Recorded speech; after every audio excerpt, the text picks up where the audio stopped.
Kamati ya kudumu ya kusimamia viongozi wakuu wa kitaifa ya Baraza la Wawakilishi imejitambulisha rasmi kwa uongozi wa Ofisi ya Rais, Katiba, Sheria, Utumishi na Utawala Bora, hatua inayoashiria mwanzo mpya wa mashirikiano yenye lengo la kuimarisha mifumo ya utawala bora, kufuatilia utekelezaji wa majukumu ya viongozi wa juu wa serikali, sambamba na kuhakikisha uwiano thabiti kati ya mihimili ya serikali kwa maslahi mapana ya wananchi. Kubwa zaidi ni kujifunza kuzielewa kazi ambazo zinafanywa na taasisi hizi, ili baada ya kikao cha baraza la Februari tutarudi tena kwa ajili ya kuja kufanya kazi hasa ya kamati ya kupitia, kuuliza na kusimamia shughuli zote ambazo zimepitishwa na Baraza la Wawakilishi katika mwaka wa fedha wa 25-26 ili kuona utekelezaji wake na wapi changamoto zake zikoje kwa ajili ya maslahi ya wananchi wetu wa Zanzibar. Na matarajio yangu kwamba kama mwenyekiti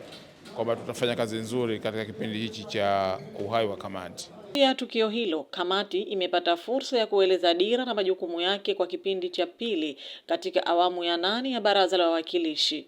Wajumbe wamebainisha dhamira yao ya kuendelea kushirikiana kikamilifu na Ofisi ya Rais katika kusimamia maadili ya uongozi, uwajibikaji wa watumishi wa umma na utekelezaji wa sera zinazolenga kuimarisha huduma kwa wananchi. Kuelimisha umma kuhusiana na madhara ya vitendo vya rushwa na uhujumu uchumi. Lakini la pili, kufanya uchunguzi kwa makosa haya ya rushwa na uhujumu uchumi, baadaye kuwasilisha majalada yale ya kesi kwa mkurugenzi wa mashtaka. Lakini jengine kubwa ni kuweza kufanya recovery, kurudisha mali zilizopotea za serikali.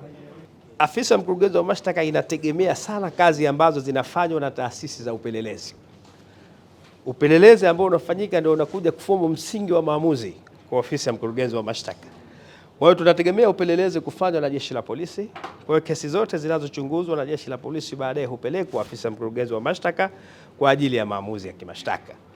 Mamlaka ya kuzuia rushwa na uhujumu wa uchumi Zanzibar ZAECA nayo vile vile baada ya kukamilisha uchunguzi wake, majalada ya uchunguzi yote hupelekwa afisa mkurugenzi wa mashtaka kwa ajili ya maamuzi.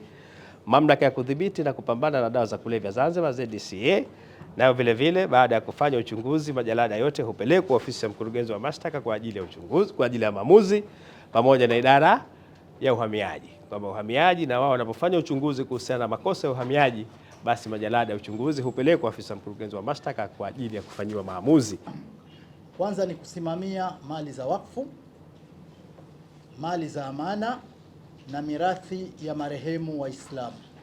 Lakini vile vile inaratibu shughuli za hija zinazowahusu mahujaji na kusimamia mtu mmoja mmoja, vikundi na jumuiya zinazosafirisha na kutoa huduma nyinginezo za mahujaji.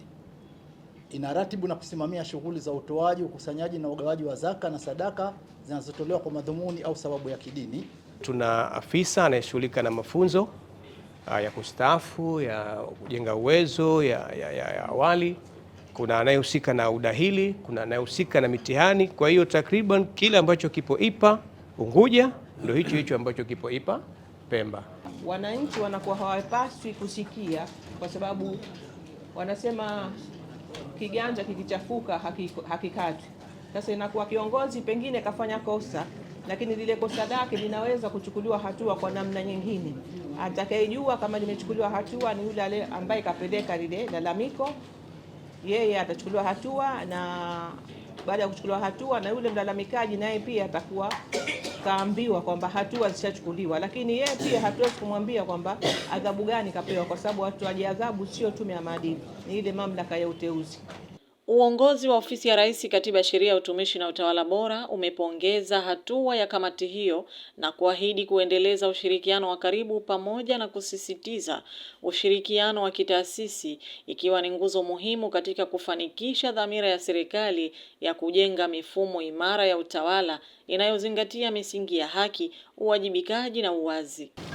Februari hii tunaanza vikao vya baraza. Tukimaliza tu au within kipindi kile tutaangalia uwezekano. Tafafanua vizuri, kaweka masuala ya kisheria, kwa vyombo vyetu vya sheria vyote vitakutana, vitapanga utaratibu, njia nzuri zaidi kwa mafunzo hayo. Utumishi nao watakuwa upande wao na utawala bora watakuwa upande wao. Kwa hivyo masuala hayo yote tutazingatia, na inshallah naahidi kwamba tutaandaa programu nzuri tu za angalau iwe siku moja au siku tatu, vyote vitakavyokuwa, lakini iwe dozi nzuri mnaipata, mnaielewa zaidi, na mtapokuja mtatuliza maswala, kwa sababu tayari mshakuwa na taarifa nzuri zaidi. Kwa wakati mkuu hili nadhani tulifanyia kazi, ni wazo zuri na tunahitaji kulifanya kazi. Tukio hili ni kielelezo cha ukomavu wa taasisi za utawala na mchango mkubwa wa Baraza la Wawakilishi katika kuimarisha misingi ya demokrasia na utawala bora. Kupitia ushirikiano huu, matarajio ni kuona ongezeko la uwazi katika utendaji wa serikali, uwajibikaji wa viongozi wakuu na kasi mpya katika utekelezaji wa mipango na maendeleo. Bila shaka, uhusiano huu wa kiutendaji utaendelea kuwa chachu ya kuijenga Zanzibar yenye uwajibikaji, umoja na ustawi endelevu kwa wananchi wa Zanzibar. Nusra Khamisi, UBTV.